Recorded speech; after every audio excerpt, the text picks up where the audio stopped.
Добро вечер, почитувани гледачи. Ова е анализата на 24 вести, а денеска ќе зборуваме за една актуелна тема – екстрадицијата на Алил Демири Јафрим Исмаиловиќ, која што се чека веќе неколку месеци, двајцата обвинети како директни извршители за петкратното убиство кај Смилковското езеро. Мој вечерашен гостин е професор доктор по правни науки Осман Кадрију. Добро вечер и добре дојдовте во нашето студио. Добро вечер за вас, добро вечер за сите гледачи. Ви благодарам за поканата.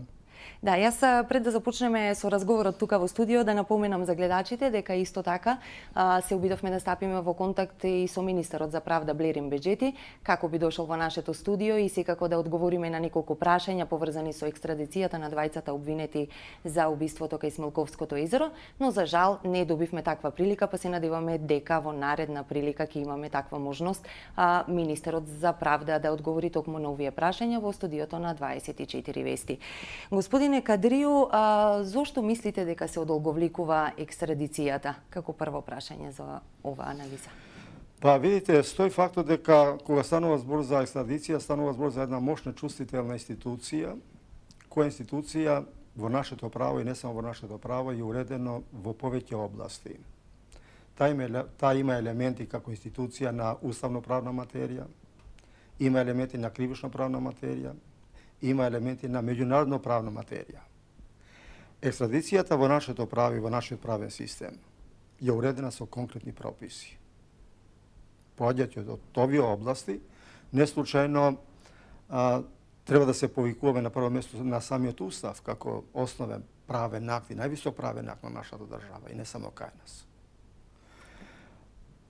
Екстрадицијата во конкретниот случај за конкретна постапка кривична која се води, што ја спомнавте, е поврзана со двајца обвинети, за кои се утврди во последно време дека се наоѓаат на територија на Република Косово. При самиот факт дека се наоѓаат на друга држава, сега треба да се спроведе постапка за екстрадиција. Но самата постапка е поврзана со повеќе, да кажем, фактори, услови, па и одредени форми кои треба да се почитуваат, а тие форми се законски форми. И поконкретно, за конкретните лица кои се обвинети, а се наоѓаат во Косово, на територијата на Косово. Прво, добивме некоја информација, некоја изјава, дека тие лица имаат косовско државјанство. Така. Таа изјава се чу, например, од министерот за правда на Косово, кој истовремено и вице-премиер на владата на Косово. Потоа се утврди, колку утврдено сега се уште прашањето дискутабилно, од Министерството за внатрешни работи на Косово дека тие лица нема државјанство на Косово, ниту пак имало постапка по нивно барање да се добие државјанство на Косово. И третата изјава, денеска имав прилика да ја читам во нашите дневни вестници, на македонски и на албански, дека наводно изјавата на вице-премиерот не е точна, дека таква изјава воопште не е дадена, или ако е дадена, не е во таа форма како што е прикажана во нашите средства за јавно информирање. Но, како да е, сметам дека правни пречки овде нема за екстрадиција, значи таа треба да се спроведе, затоа што и по меѓународните договори, кога станува збор за меѓународна правна помош, за таквите кривични дела треба да се изврши предаја, односно треба да се изврши екстрадиција. Но за министерот за правда, Блерин Беџети, неговата изјава беше дека во редовна комуникација се со Министерството за правда на Косово и дека за него е разбирливо и очекувано и логично да нив двајца да им се суди прво на територија на Косово, затоа што, цитирам како што вели министерот за правда, факт е дека тие двајца обвинети кои што се и во Македонија направиле кривично дело во Косово. Дали имаме информации, точно е тоа што е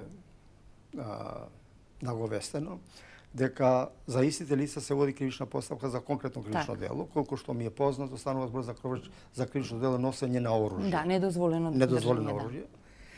Меѓутоа, и таа постапка да се води, нека се води, молам, не е пречка да се води, но сепак постапката за екстрадиција треба да продолжи, Затоа што станува збор за едно тешко дело кај нас, за кој се обвинуваат.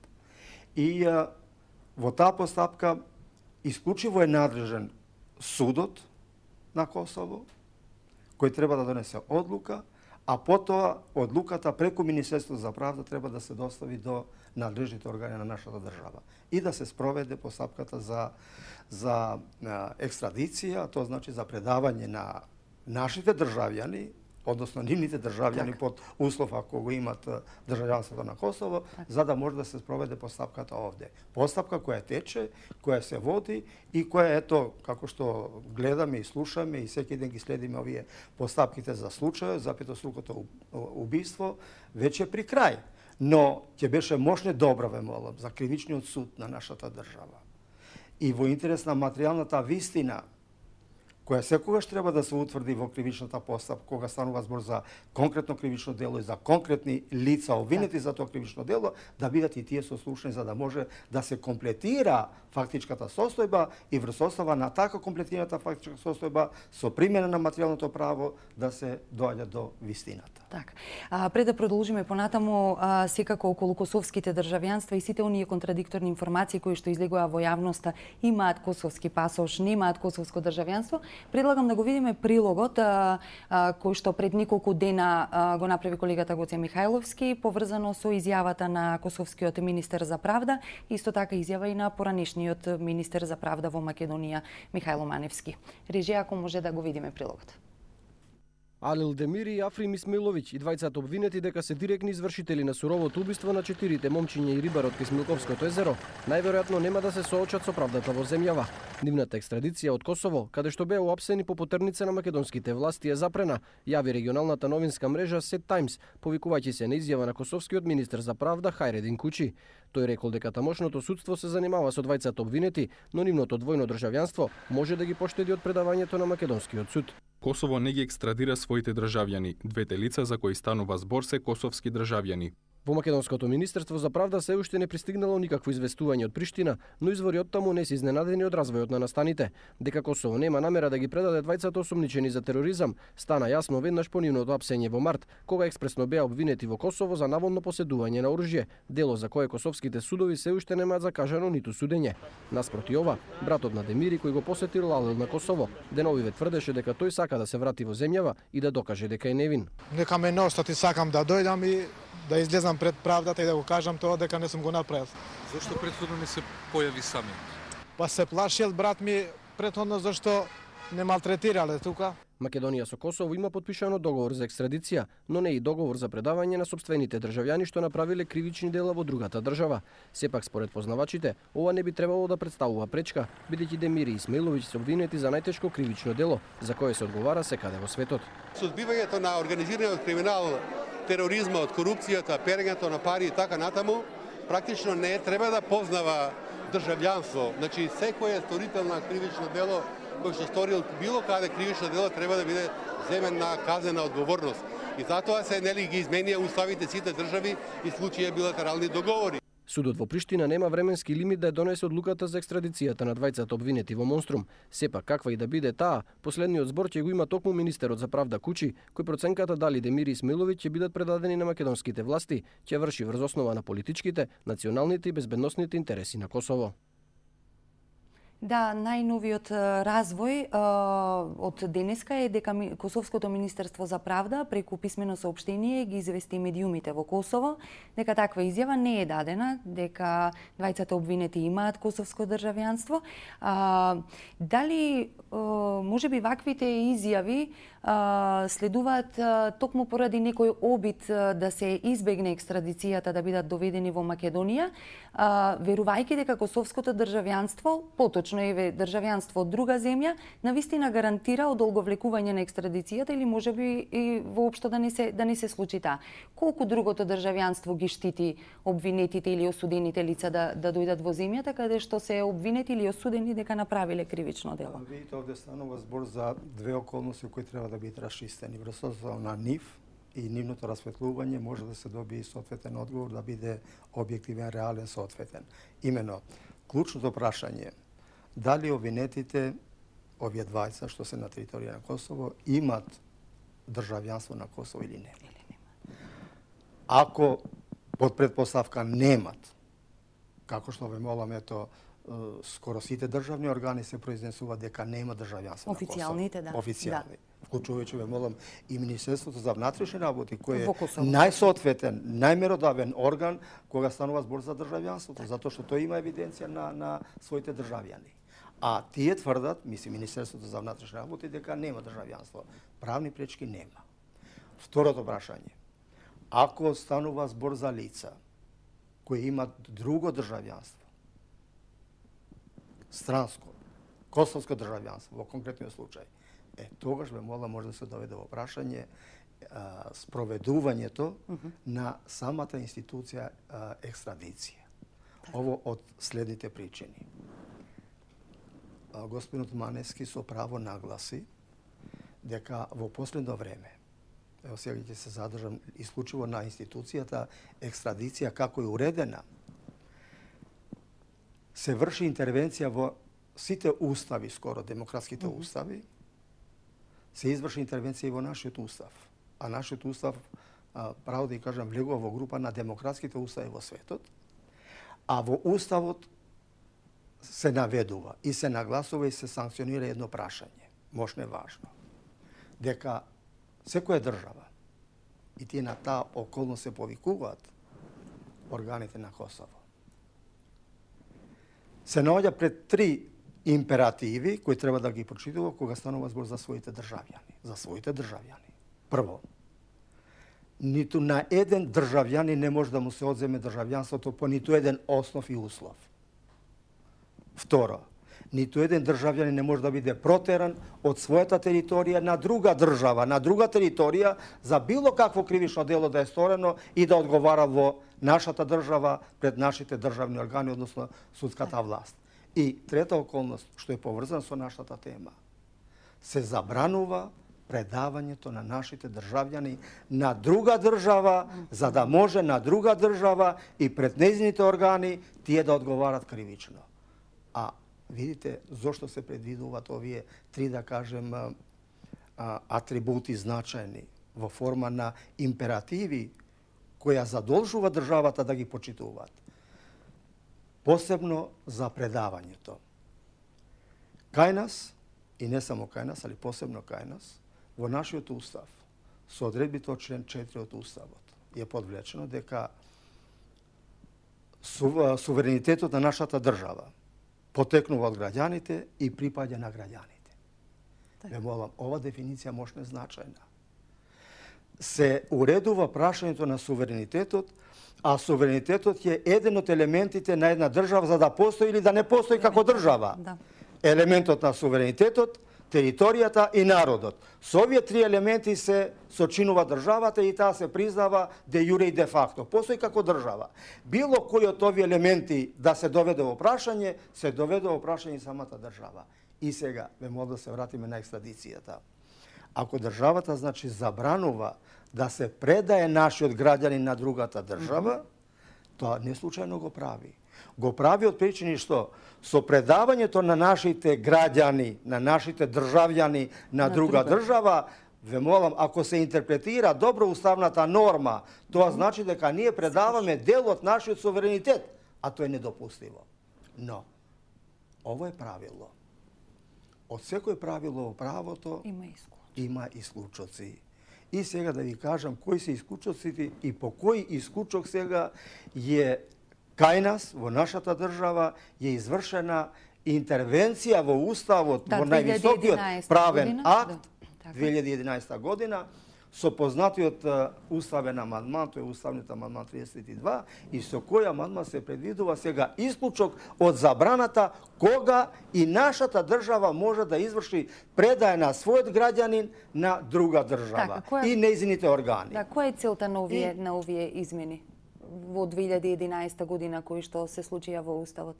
Кај нас во 2011 година по барање на Европа, европското право, меѓународното право, се постави едно прашање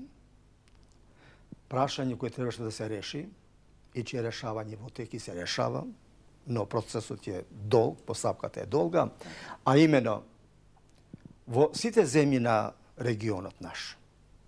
Вклучувајќи на прво место во поранешните републики на поранешна СФРЈ. Се доведе во прашање борбата против организиран криминал и корупција, перење пари, трговија со луѓе и други тешки облици на кривични дела. Ваквите кривични дела завзедо сериозни и загрижувачки размери во нашата држава и во целиот регион. Кривични дела, ве молам, со кои се подкопуваат економските темели на државата и меѓународната заедница наложи.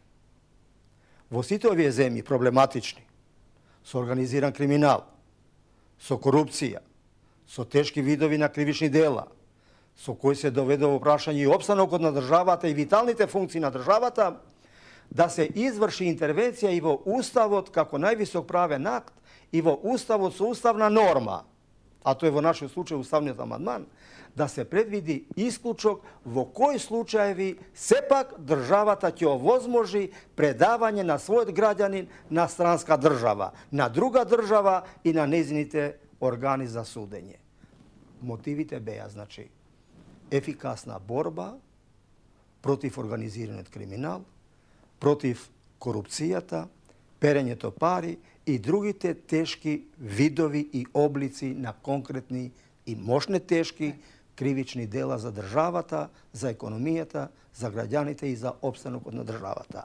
Од овие причини, нашиот парламент, по предлог на владата, а претходно по Министерството за правда, господин министер беше Маневски министер за правда, тоа беше на прагот на парламентарните избори 2011 година, пред изборите, значи, се изврши интервенција со уставниот амандман 32. Мотивите беа овие што ги нагласив. За волја на вистината, во нашиот парламент оберучки не беше прихватен амандманот. Знаете, имаше и против. Имаше образложение дека не е сега политичкиот момент да се интервенира со ваков амандман, затоа што се доведе во прашање суверенитетот на државата, да се предават нашите државјани и така натаму, но овие тешките појави, девијации, ве молам, ни се импонира во нашата држава да извршиме ваква интервенција и да предвидиме ваков исклучок од забраната, од правилото дека државата не сме да ги предава своите државјани на друга држава.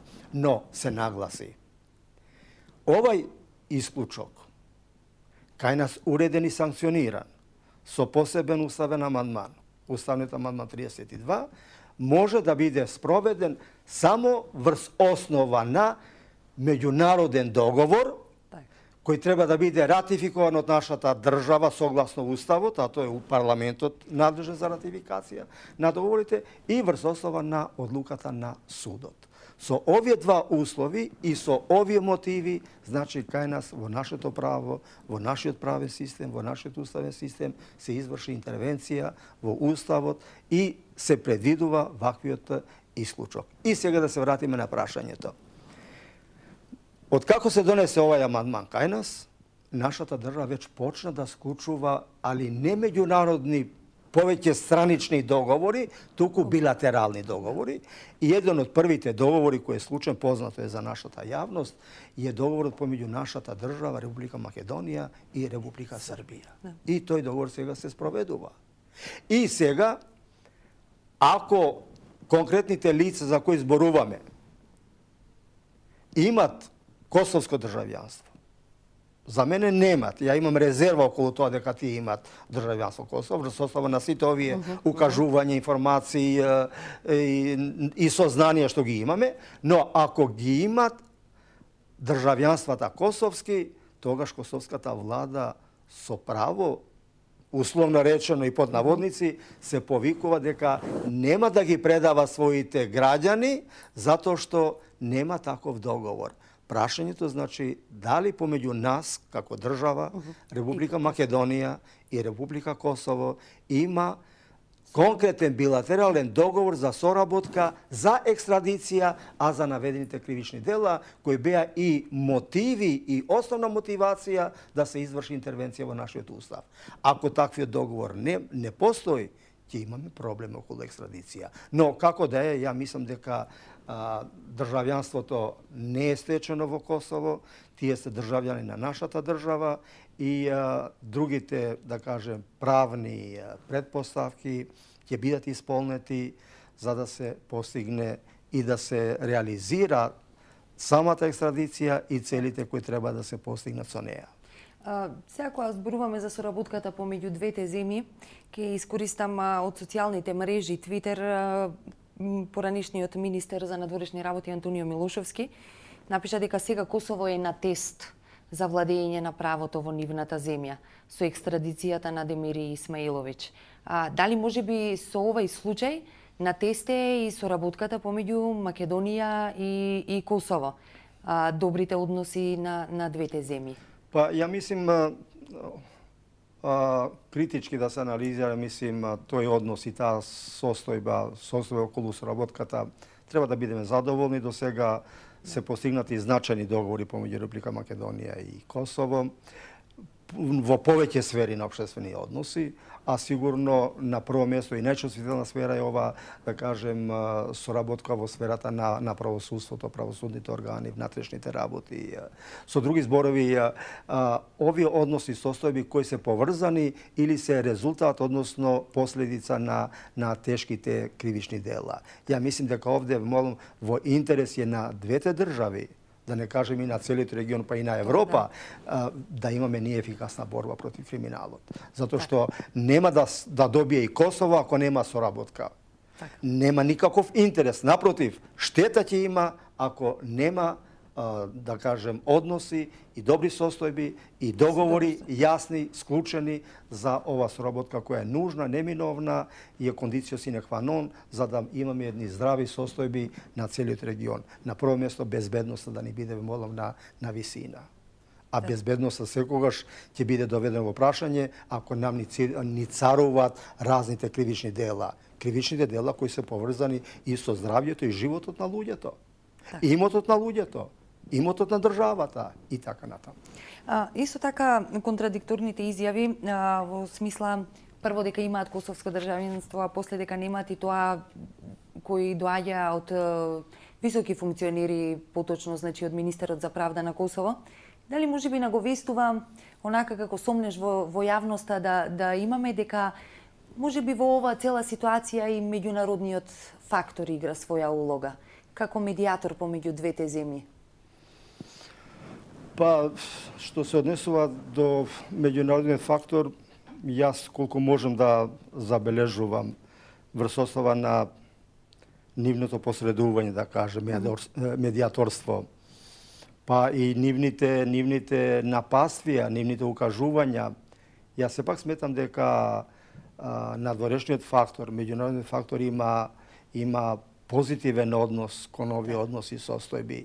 И право да ја кажам, он отворено зборува и укажува во кои правци, во кои насоки треба да се движат односите, состојбите, мерките и активностите за да имаме една подобра клима, подобра состојба, на прво место здрава, безбедносна средина. Тоа е важно. И тие ве молам од меѓународната заедница, ево ги гледаме и извештаите што во последно време ги добиваме и од Европа и од надвор од Европа, од клучните, релевантните структури на европскиот континент, на европската заедница. Водите сметка за корупцијата, водите сметка за организиран криминал. Инсистираат да владее правото, да функционира правната држава, да функционираат правните институции, за да може овие девијации што ни се случуваат на вистина да се елиминират, односно да бидат сведени на минимум. Пред да продолжиме понатаму со уште една тема која ќе ја начнеме во вечерашната анализа, го спомнуваме владењето на правото, остри критики од страна на Стејт департментот токму за владењето на правото во Македонија и за состојбите во судството. Ваше видување токму на тој извештај и на тие остри критики, сметате ли дека се оправдани или можеби работите во судството се подобруваат или па зошто ни доаѓаат толку остри критики од Вашингтон? Во последно време и од Вашингтон, од Стейт департментот, па и од европските, да кажем, релевантни органи и организации, добиваме секакви извештаи, посебно кога станува збор за извештај за напредок на нашата држава, за преговорите и за членството, и извештаите кои се поврзани за човековите права. Како тие се остваруваат, дали се остваруваат, ако не се остваруваат, зошто не се остваруваат. И сите тие извештаи ве молам во своето битие, во својата содржина, во својата основа, секогаш го нагласуваат прашањето на владењето на правото, правната држава и судството. Зошто судството?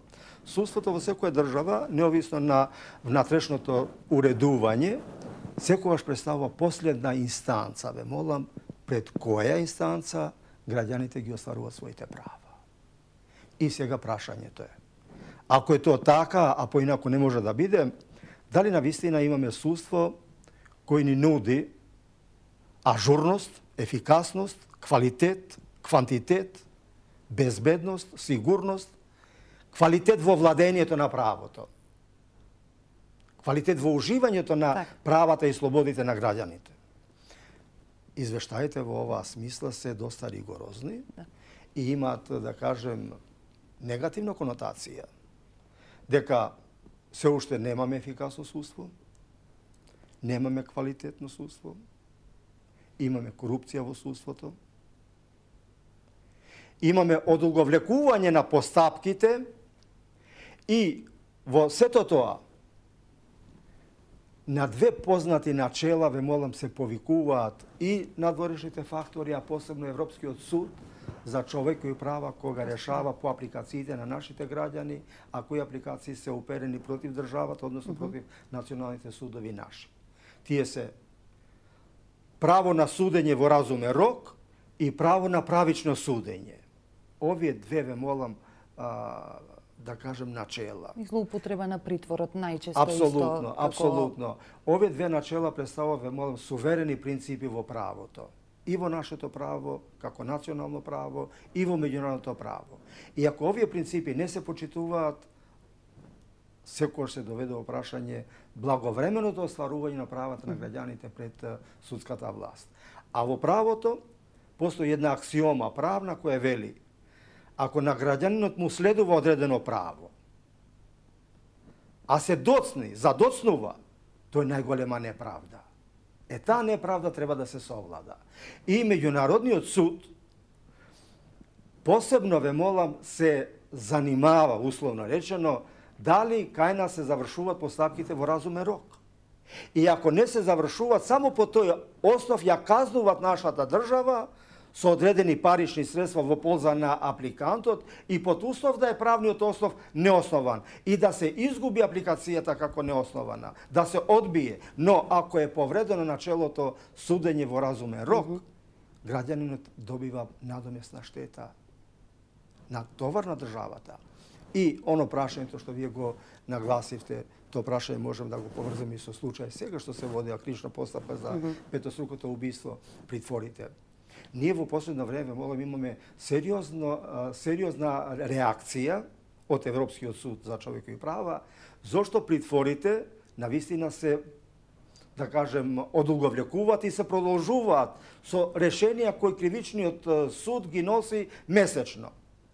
Секој месец носи одлука, односно решение за продолжување на притворот. Она што го има, се извинувам, она што го има во Судот за човекови права како забелешка од македонските граѓани е дека, а е забележано како честа појава, е дека мерката притвор секогаш се изрекува врз основа на 3-4 причини, основи, точно, кои што редовно, значи, се повторуваат без никакво образложение. Значи неофицијално и самите... Па видите, ево да ви го потврдам, мислим, зборот и вашата определба. Точно е дека и Европскиот суд реагира, Zato što faktički se pripisuvat istite osnovi bez da ima obrazloženje da li na vistina vo jedan konkretan slučaj in konkreto tije uslovi se ispuniti ili ne. Se povikuva da ne se povtori krivično delo, da ne se vrši vlijanje vrs svedocite ili da ne se napušti eventualno teritorijata. Ovdje se osnovite poradi izrekuje na pritvorot. Međutim, neka se donese rješenje za izrekuvanje. Međutim, mora da ima tuka odreden limit. Ne može mesečno samo da se продолжува и секој месец да се продолжува и сега ние имаме состојбе молам. Сосема спротивна крајност. А имено, кај нас сега со ваквото продолжување на притворите имаме ние фактички претварањето на притворот во казна затвор. А тоа значи дека лицата фактички издржуваат казна, а за издржување на казна не постои судска одлука.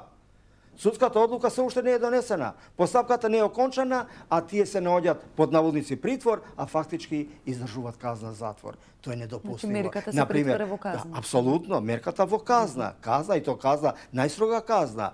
Казна значи затвор, лишен од слобода. И овие притвори, чие време трајање трае подолго од една година, апсолутно ве молам, немат оправдување. Ниту еден орган не може да не оправда надворешен да таа постапка трае толку долго, а да нема судска одлука, да нема конкретен правен епилог, судски епилог. Што е со судбината на обвинетите лица? За кривичното дело, за оштетените? Неизвестно е. За нивното човеково право. Тоа е значи недопустиво. Тоа е недопустиво. И сега, оно кога станува збор за судството и приликите, ние имаме реформи во судството. Да, во последно време се извинувам, имаме, кога зборуваме за судењата во разумен рок, во последно време, барем тие случаи кои што се медиумски покриени, сведоци сме дека и не траат толку долго. Дори некои завршуваат многу брзо. Зборуваме за случаите кои што имаат медиумска заинтересираност и кои што ги има. Дали тоа значи дека се поправат состојбите во судството или? Па, видите сега, не можеме анблок да донесеме заклучок за сите случаеви. Сепак, во правото, а посебно во кривичната постапка, никогаш нема два истоветни случаеви. Секој случај сам за себе и по себе. Секој случај, значи, има, да кажем, одреден сплет на околности, што треба да се утврдат, правно релевантни околности, доказни средства и сето тоа зависи како судот ќе ги спроведе, ќе ги изведе, да ја утврди фактичката состојба и да ја оконча постапката. Но можно е ризично, ако имаме случаеви и ако имаме такви постапки, каде што се забележува тенденција да на еден селективен начин, по секој основ, да се донесе одлука и лицата кои се огласени за, кои се, да кажем, обвинети, да бидат огласени за виновни. Таа појава е мощно опасна. Тогаш се дојде во прашање пристрасноста на судот, а се доведе во прашање и повреда на едно уште позначено начело, дискриминација во правото. А дискриминацијата кај нас со нашиот устав е забранета и со другите партикуларни прописи кои се донесени во состава на уставот. Тоа не сме да се случи. Не сме ве молам граѓанинот да се сомнева во објективноста на судот, на судијата, на пристрасноста негова. Затоа што тоа со меѓународно право загарантирано, кога се вели дека секој граѓанин, буквално секој граѓанин ве молам, во меѓународните акти и во самата универзална декларација се нагласува, има право да му суди компетентен суд, непристрасен суд, надлежен суд и одговорен суд. Значи, овие начела се мощно важни. И ако овие начела се спроведуваат како што стојат во нивните акти, тогаш навистина би имале сосема други состојби за разлика од овие состојби што ги имаме сега. Кога го коментираме веќе ова ниво на правото, уште една тема која што најавивме дека ќе ја начнеме токму во вечерашната анализа, лустрацијата. Пред да започнеме значи со разговор на таа тема, предлагам како мал вовед да го погледнеме и прилогот на колегата Гаврил Сирачевски, кој денес ја следеше таа дискусија. Законот за лустрација на маса пред уставните суди, поделени мислењата на подносителите на иницијативата за оценка на уставноста, експертите па и судиите. За едни законот за лустрација е добар, за други воопшто не кореспондира со реалните услови и се користи за одмерување на политичките сили.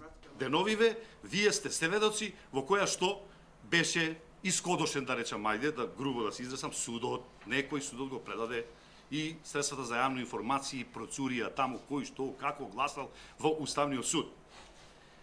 Мене нема да ме оправда некој ме разбира сега после извесен период од лустрацијата да говорам тој кој. Јас имам институции, имам обвинителство, ќе сеам обвинителство да го открие тој. Законот што е сега донесен 2006 се однесува само на тие кои етички злоупотребувале обврски кои ги добивале од тајните служби. Никој не гарантира дека овој закон нема да се претвори во инструмент за постојана трајна лустрација и постојана меѓусебна пресметка меѓу партиите кои што се на власт. Тој паралелизам и трајна лустрација што е како главна опасност на овој закон прави овој да треба да биде буквално поништен закон. Според дел од експертите, со законот се лустрираат лица кои всушност се жртви на претходниот режим, со тоа се доведува во прашање почитувањето на човековите права и слободи. Кога ја создававме оваа држава, тие што беа на границите, нашите колеги кои тогаш ги затваравме во посебни простории, да не ги одадат акциите за крадење на оружје, за крадење на списоци, денеска се големите функционери во одредени институции и министерства. Ние знаеме дека имаме еден дополнителен аргумент зашто е тоа неприфатливо во законот за лустрација да продолжи после 91-а. Политичката палета на властите во Република Македонија во овој период се измени од лев центар, практично сите политички партии беа на власт во овој период. Македонија не е исклучок. Напротив, и кај нас очигледно дека со зреността на општеството се соочи со злосторството на пораничниот систем не беше на таа висина како што беше во другите земји. Мислам дека нема потреба да се потенцира значењето на Уставниот суд и колку се во обврска сите други субјекти да ги извршуваат одлуките на Уставниот суд. Уставноста на овој закон највисокиот суд ја оценува по трет пат. Усогласеноста на законот со уставот ја оспоруваа повеќе Хелсиншкиот комитет за човекови права, но и граѓани поединци. И во извештајот за човекови права на Стејт департментот за Македонија беше нагласено дека лустрацијата во земјава се користи како средство за политичка пресметка со неистомислениците. Со последните неколку реченици од прилогот да одиме, дали навистина се користи илустрацијата за реваншизам со политичките неистомисленици? Вашиот став? Па видите, може дискутабилно прашањето како се користи лустрацијата. Овде, право да кажам, на повеќе нивоа треба да се разгледа овој случајот на лустрација. Од идејата која беше прифатена да биде преточена во една законска норма, да се донесе закон за лустрација, односно закон за верификација на факти, како што се нарекува законот, преку неговите одредби, какви одредби има, какви решенија содржи тој од првите решенија до завршните решенија и самата комисија која е надлежна да го спроведе законот. Јас, право да кажам, имам прво позитивно мислење околу прашањето дали требаше лустрација во нашата држава.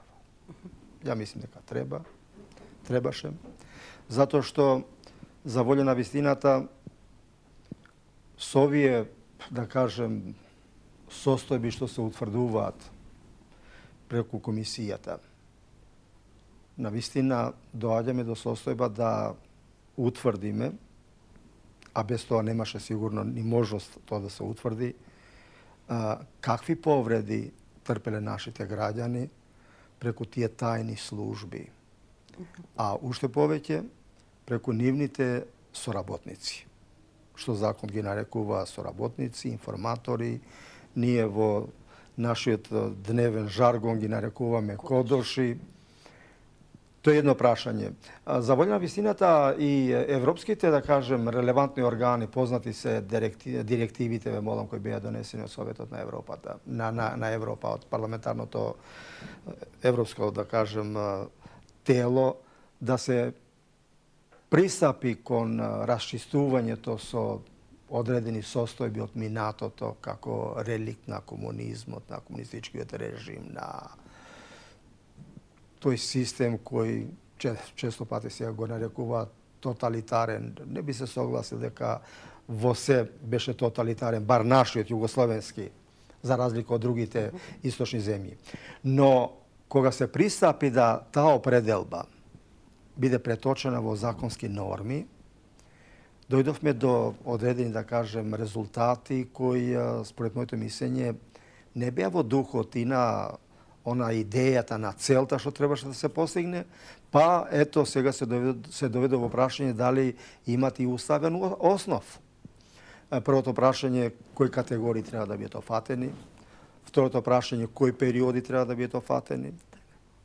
Првиот закон предвидуваше рамка до измената на нашиот, до промената на нашиот општествено-политички систем, значи 90-91 година со донесувањето на новиот устав кој е сега во сила, па сега се пролонгира тој рок не до тогаш, него се проложува значи и во периодот на транзиција.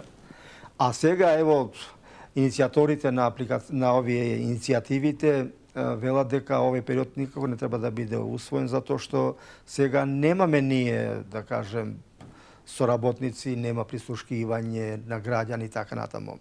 За мене друго е клучно прашање, не периодот дали треба и дали треба да правиме ние да ставиме кинески зид помеѓу периодите поранешниот политички систем, социјалистички и сегашниот систем на транзиција. Но битно дали сега имаме ние соработници, дали сега имаме информатори и дали сега имаме ние преку тие служби и нивните информатори и соработници повреда на човековите права. Ако ве молам, како што имаме сознанија, дека досија се формират и сега, ево излезени се и на вашите студија, ве молам, лица дошле со досија кои сега се формирани, тогаш ве молам, по моје мислење и длабоко сум убеден, законот треба да ги офати и тие периоди. Но, другото прашање, како закон се спроведува, таков каков што е? Тој до сега неколку пати, ова е трета, ве молам, интервенција што се врши од страна на Уставниот суд. Да, трета постапка. Да, во меѓувреме слушнавме за многу имиња кои што излегоа во јавност. Значи, за многу имиња се кажа дека според комисијата дека се соработници на тајните служби, а се уште се вршат измени некои во законот и се предлагаат измени.